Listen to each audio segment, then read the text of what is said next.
예, 반갑습니다. 이제 40장의 7절, 이제 이중 슬릿 실험 다시 보기부터 한번 공부해 보도록 하겠습니다. 이 본문을 같이 한번 보도록 하죠. 전자의 파동 입자 이중성을 구체화시키는 방법 중에 하나가 바로 전자를 이중 슬릿에 통과시키는 실험을 해보는 겁니다. 여기 보면 왼쪽 밑에 이제 도식이 그림이 이제 그려져 있죠. 이렇게 이중 슬릿이 있고 여기에 전자를 한번 보내보는 것이다. 그러면 오른쪽에 그 결과가 나오는데 28개의 전자가 슬릿을 통과한 모습 보면 잘 보이진 않지만 규칙적인 무늬가 보이지 않습니다. 근데 여기서 28개가 아니라 1000개의 전자, 그러니까 계속 전자를 보내는 거죠.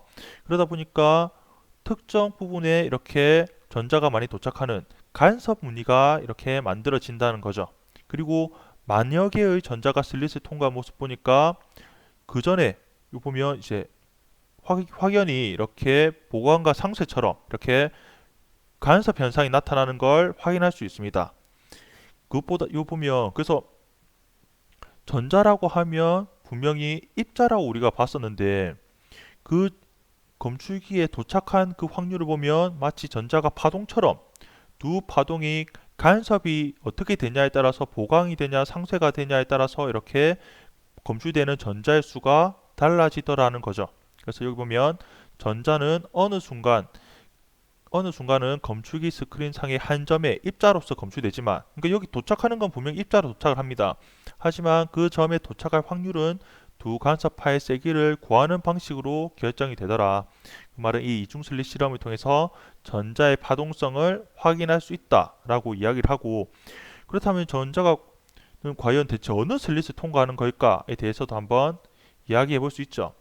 여기 보면 두 슬릿이 이제 모두 열려 있을 때 전자는 정확한 위치를 가지며 슬릿의 한쪽으로만 통과한다는 가정은 잘못된 것이다 라는 겁니다. 그러니까 우리가 전자는 입자니까 당연히 두 슬릿 중에 이번에는 뭐냐 왼쪽에 있는 슬릿을 통과했다면 어느 쪽 다음번에는 첫 번째든 두 번째든 두 슬릿의 한 곳에만 분명히 통과를 할 거다라고 생각을 한다는 건 분명히 잘못됐다는 거죠.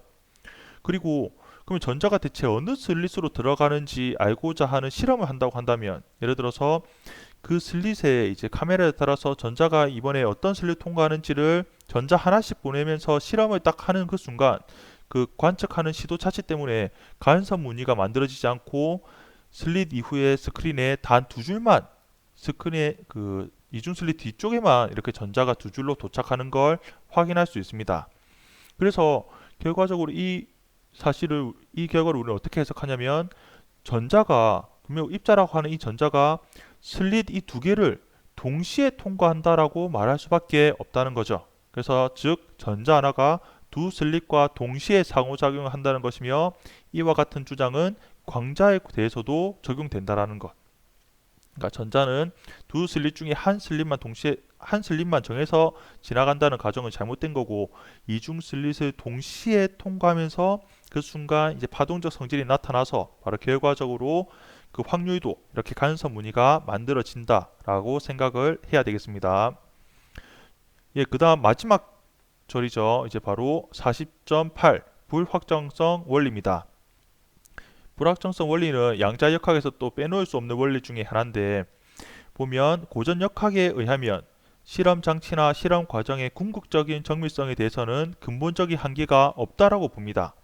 그러니까 정말 실험 장치를 어떻게 만들고 더 현대 기술이 더 발전된다고 하면 정말 입자의 위치나 운동량 같은 그런 물리량을 정말 무한하게 계속 정밀하게 측정할 수 있다라고 보는 게 바로 고전역학이에요. 하지만 양자 이론에서는 입자의 위치와 입자의 운동량을 동시에 무한한 정밀도로 측정하는 것은 근본적으로 불가능하다라고 이야기합니다. 이것을 우리가 불확정성 원리라고 하고 이렇게 근본적으로 불가능하다라는 건 실험 장치나 실험 과정의 발전, 뭐 그런 오차 그런 것과 상관없이 아예 근본적으로 불가능할 수밖에 없다라고 이야기합니다.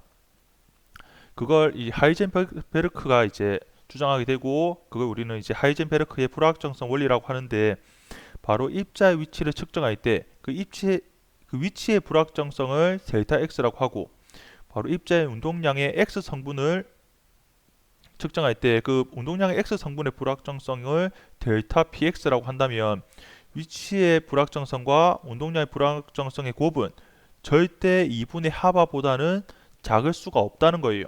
아무리 작아도 같고 최소한 그 이상이 되더라라는 거. 즉, 그 어떤 입자의 정확한 위치와 정확한 운동량을 동시에 측정하는 것은 물리적으로 불가능하다는 겁니다.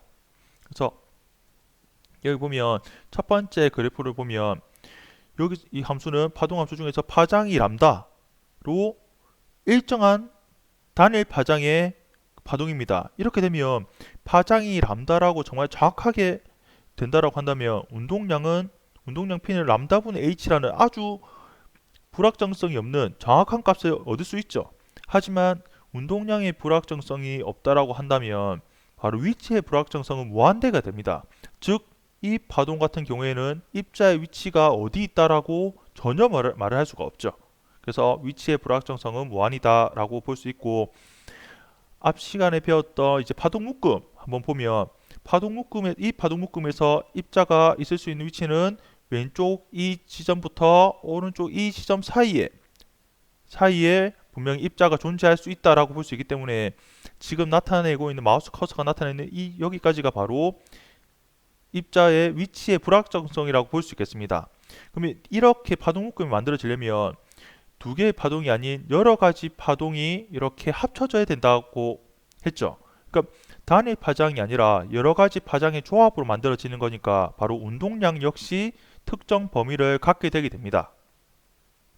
여기서 위치의 불확정성이 작으려면 말 그대로 파동 묶음의 가로폭이 더 좁아져야 되는데 가로폭이 좁아진다는 건 위치의 불확정성이 작아진다는 거죠. 하지만 위치의 불확정성이 작아진다는 건 그만큼 운동량의 불확정성은 커질 수밖에 없다는 겁니다. 여기서는 더 많은 파장을 더해야 되기 때문에 그러려면 운동량의 불확정성, 즉 파장의 범위가 더 넓어져야 되기 때문에 운동량의 불확정성 역시 커질 수밖에 없다라는 것. 즉 하이젠베르크의 불확정성 원리, 이걸 통해서 우리는 그 어떤 입자든 정확한 위치와 정확한 운동량을 동시에 아주 정밀하게 측정하는 것은 아예 논리적으로 애초에 근본적으로 불가능하다라는 것을 알게 되겠습니다. 그리고 이와 비슷하게 진동수와 입자의 에너지와 관련돼서도 이렇게 불확정성 원리가 있습니다. 그 공식은 이렇게 에너지의 불확정성과 그 에너지 측정하는 그 시간의 불확정성의 곱은 마찬가지로 2분의 하바보다 작을 수 없다라고 하고요. 마지막으로 예제 문제를 보고 마무리하자면 원자도 플랑크의 진동자에서와 비슷한 양자화된 에너지 준위를 갖습니다. 그러니까 원자도 에너지 준위가 연속적이지 않죠. 다만 원자의 에너지 준위는 간격이 일정하지 않습니다. 그래서 그 들뜨거나 이제 가라앉을 때 이야기를 하는 건데 원자들이 상태 간의 전이를 할 때 에너지가 광자의 형태로 방출됩니다. 그러니까 높은 상태 에너지에서 낮은 상태 에너지로 전이되게 되면 그만큼 에너지가 방출되는데 그때 방출되는 에너지가 바로 전자기파의 형태고 그게 바로 광자의 형태를 갖는다는 거죠. 그리고 들뜬 원자가 시간 t가 0에서 t가 3 될 때까지 어느 때까지나 복사를 하지만 대개는 어느 크기 정도의 시간 후에 복사를 한다고 합니다. 그렇다면 들뜬 후에 다시 아랫방향 그 에너지가 작은 상태로 복사하는데 걸리는 평균 시간을 수명, 여기서는 뭐 t 또는 뭐 타이라고 보도 되겠죠. 어쨌든 수명 t라고 한다면 그 t가 1 곱하기 10의 마이너스 8초라고 할 수 있다는 거죠. 그러면 이렇다고 하면 불확정성 원리를 이용해서 이 유한한 수명 때문에 생기는 선폭을 한번 구해 볼 수 있겠다. 여기서 이제 풀이를 이렇게 쭉 같이 따라가 보면 되겠 텐데 이 에너지는 HF, 이제 광자로 볼 때 이제 그 빛 알갱이 광자 에너지는 HF로 볼 수 있다 그랬습니다. 이렇게 되면 이 에너지의 불확정성이라고 해서 여기서 이제 요 F 진동수의 이 불확정 델타 F를 이제 선폭이라고 했는데 이제 폭이라는 거죠. 말 그대로 이제 오차가 생길 수 있는 그 범위를 말하는 겁니다. 그럼 델타 E는 H 델타 F라고 볼 수도 있는 거고 그게 되면 이렇게 꼴을 바꿔볼 수 있죠. 그러면 선폭은 H분의 델타 E인데 여기서 불확정성 원리를 보면 델타 E와 델타 T의 곱은 2분의 하바보다는 항상 그 이상이다 라고 할 수 있으니까 여기 델타 E 대신에 2 델타 T분의 하바 이상이다 라고 바꿔볼 수 있겠습니다. 여기 바꾸면 여기 하반은 2파이분의 h니까 서로 이렇게 약분이 됩니다. 약분되고 넘어가면 이제 4파이 델타 t분의 1이 되고, 이 델타 t가 바로 문제에서 주어진 수명이 된다는 거죠. 그래서 그대로 이 수명에다가 주어진 값을 넣으면 선폭은 8 곱하기 10의 6승 헤르츠가 된다라는 것. 그래서 이때 수명이라는 건 평균 수명이기 때문에 여기서 그 전이할 때 그 진폭 역시, 이 진동수 역시 단위 진동수를 갖는 게 아니라 이런 어느 정도의 범위를 갖는, 바로 그 선폭을 갖는다라는 걸 확인할 수 있습니다. 예, 이렇게 해서 이번 40장의 마지막까지 끝이 났습니다.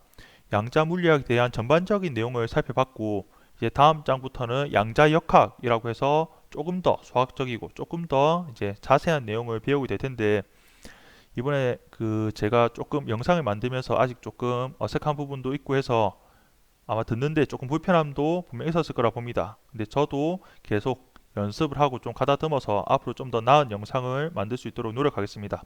여러분들도 혹시 공부를 하다가 궁금한 게 있으면 언제든지 물어볼 수 있도록 하고, 같이 한번 공부하는 그런 습관을 가져볼 수 있도록 합시다. 그럼 정말 고생 많았습니다. 이상입니다.